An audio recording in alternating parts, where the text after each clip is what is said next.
সফল হতে চান? 27 বছর বয়সে হন্য হয়ে ব্যাংকে চাকরি খুঁজছেন, তখন আপনার ওই বয়সী কেউ একজন ব্যাংকেই ম্যানেজার হয়ে বসে আছেন।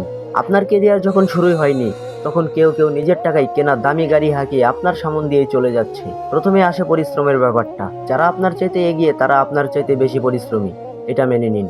ঘুমানোর আনন্দ আর ভোর দেখার আনন্দ একসাথে পাওয়া যায় না। শুধু পরিশ্রম করলেই সব হয় তা না। তাই যদি হতো, তবে গাধা হতো বনের রাজা। শুধু পরিশ্রম করা নয়, এর পুরস্কার পাওয়াটাই বড় কথা।